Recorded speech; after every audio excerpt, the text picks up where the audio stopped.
For 12 years, he answered to everyone in this building. What none of them knew was that the building answered to him. She called him replaceable. She had no idea she was about to lose everything she thought she owned. Years earlier, in the quiet after loss, he made a promise to protect his son and to protect the truth. They watched him leave and thought it was the end of his story. It was only the beginning of hers unraveling. By morning, the company she thought she controlled would belong, once again, to the man she underestimated. The room went silent the moment Vivian Cross pointed toward the door.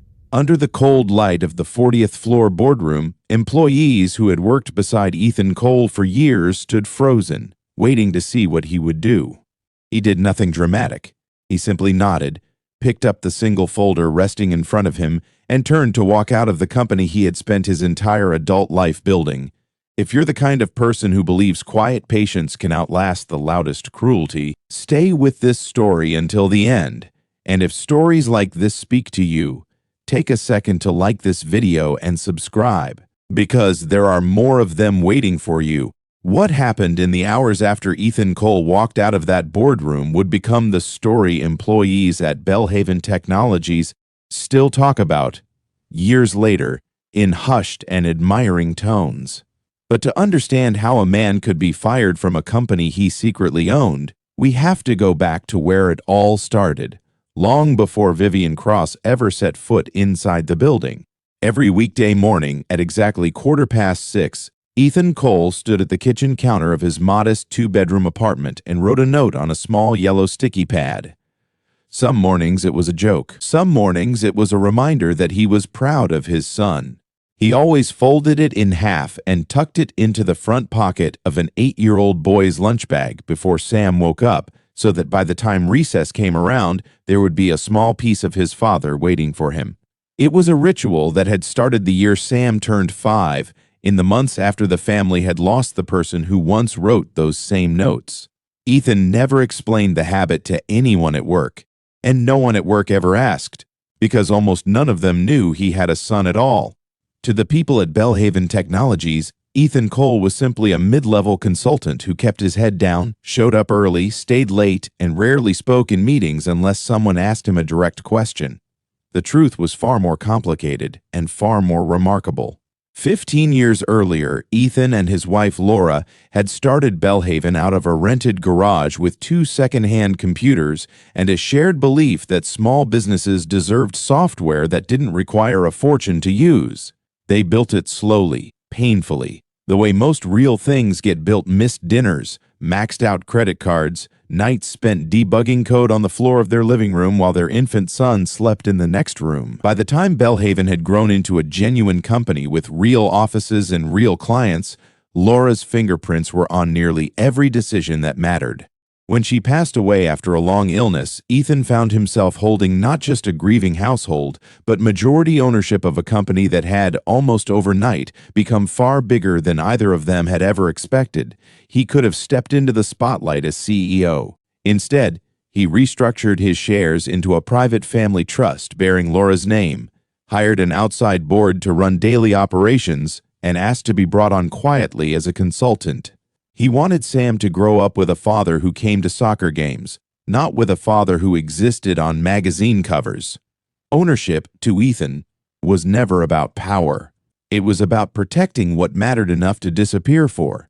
He remembered vividly the first year after Laura's passing, when a few reporters briefly circled the company hoping for a story about the boy genius widower who had inherited a growing tech firm. He watched a camera crew wait outside his son's preschool one afternoon. And that was the moment he decided, quietly and permanently, that no headline was worth what it would cost Sam to grow up as someone's story instead of just a kid. So he built walls around his own name instead of around the company, and for years, it worked exactly the way he needed it to. For years, that arrangement worked exactly as he'd hoped. The board respected his wishes, the company grew steadily, and Ethan quietly advised on major decisions from the sidelines while collecting a modest consultant's paycheck and picking his son up from school 3 days a week. Then, 14 months before the boardroom scene that opened this story, the board hired a new chief executive named Vivian Cross.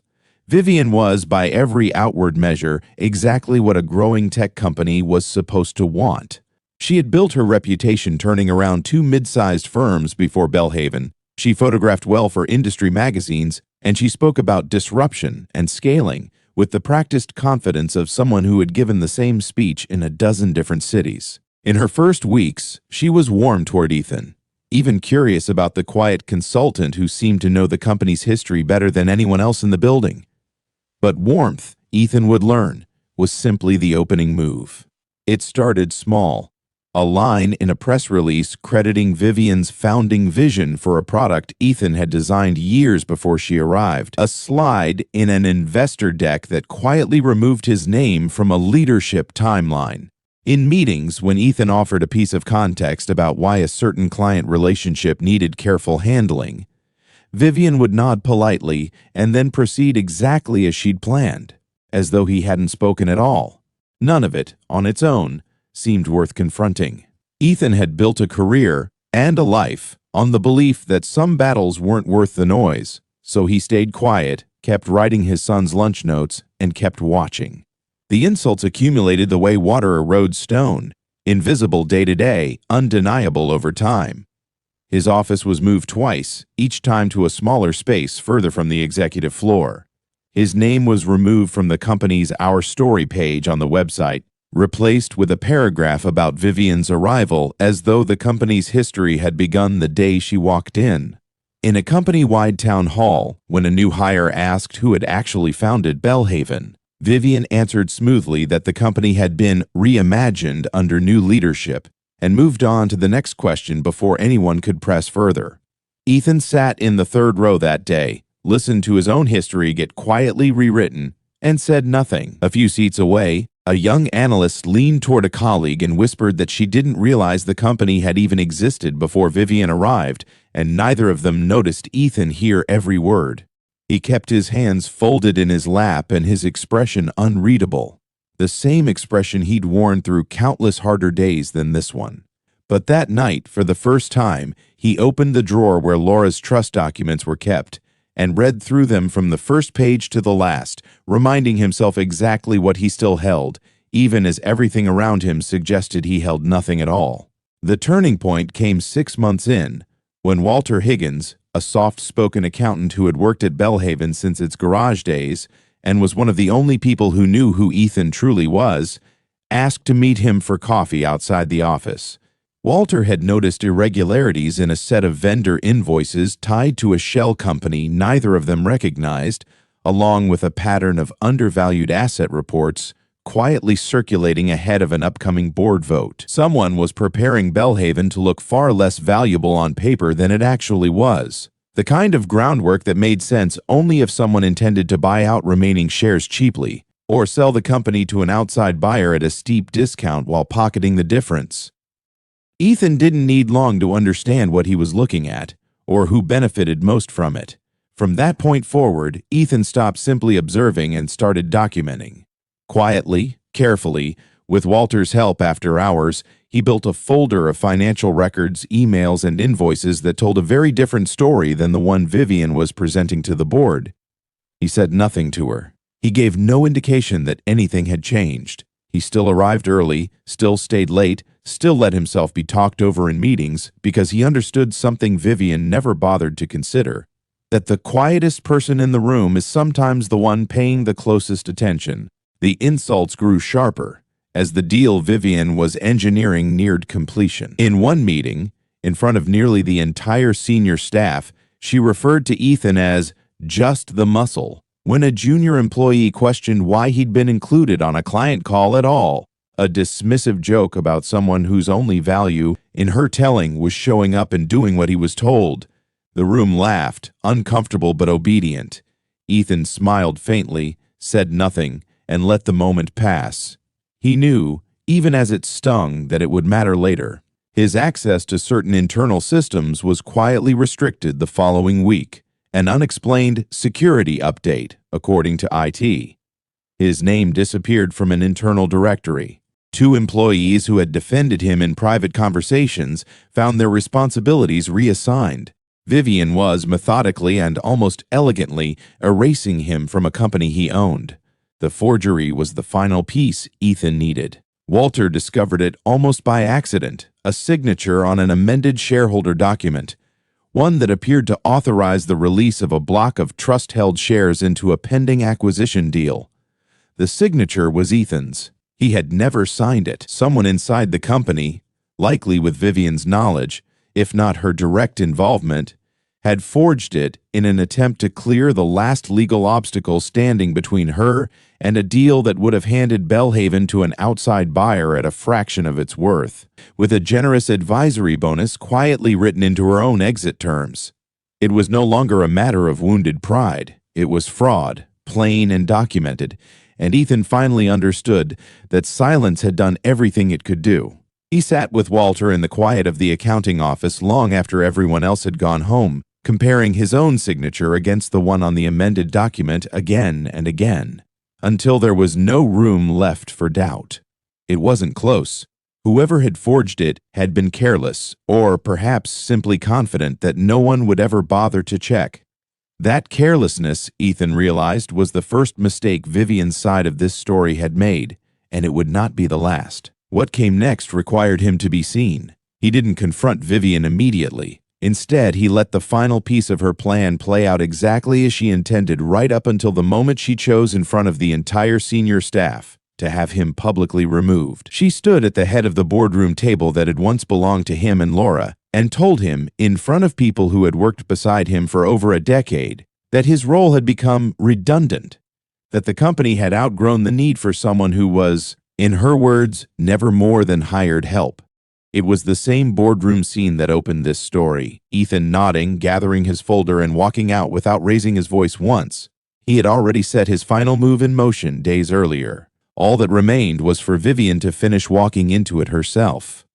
That evening, as Vivian prepared to finalize the acquisition with representatives from the outside buyer already seated in the very boardroom where she'd fired him hours before, the doors opened again. Ethan walked back in, this time with a lawyer beside him and Walter a step behind, carrying a slim leather folder that would end Vivian Cross's career before the ink on any new contract could dry. He didn't raise his voice. He simply set the folder on the table, opened it to the forged signature page, and asked Vivian calmly whether she recognized the document. The room that had laughed at just the muscle months earlier fell completely, permanently silent. Ethan's lawyer laid out, piece by piece, the evidence of falsified financial reports, the shell company invoices, and the forged trust document. And then, finally, the ownership records that had sat quietly in a private family trust for nearly a decade. Records that made unmistakably clear who actually controlled the majority of Belhaven Technologies. The buyers across the table exchanged a look and quietly began gathering their things. Vivian said nothing at all, because for the first time since she'd arrived, there was truly nothing left to say. In the weeks that followed, Vivian Cross was removed from her position, and the matter was referred to legal authorities for the fraud that had been documented. The two employees who had lost their responsibilities for defending Ethan were quietly reinstated, along with a formal apology from the board. Walter Higgins, whose quiet diligence had made the entire discovery possible, was named to a newly created leadership role overseeing financial integrity, a job Ethan insisted he'd earned a decade earlier.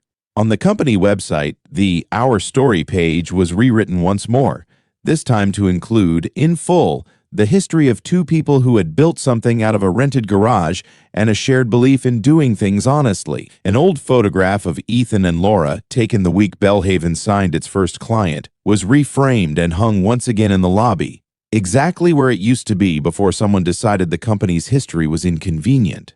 Ethan didn't take over as CEO. He never wanted the title, and nothing about what had happened changed that. He appointed a new chief executive from within the company, someone who had defended him without knowing why it mattered, and returned, quietly, to the life he'd built around his son. The following Monday morning, at 6:15, he stood at the same kitchen counter and wrote a note on a small yellow sticky pad, folding it in half before tucking it into Sam's lunch bag, the same as he had 1,000 mornings before. Nothing about the ritual had changed, because nothing about what mattered to him ever had. If there's one thing this story is really about, it isn't the reveal, or the boardroom, or even the company. It's the quiet, uncelebrated discipline of staying patient when someone underestimates you, and trusting that the truth doesn't need to be loud to eventually be heard. So many people spend years being overlooked, dismissed, or told they're replaceable by someone who has no idea what they're actually capable of. If that's ever been you, you already understand exactly why Ethan Cole never felt the need to raise his voice. Have you ever been underestimated by someone who thought you were replaceable? Tell us about it in the comments below. And if this story meant something to you, share it with someone who needs to hear it, and subscribe for more stories like this one.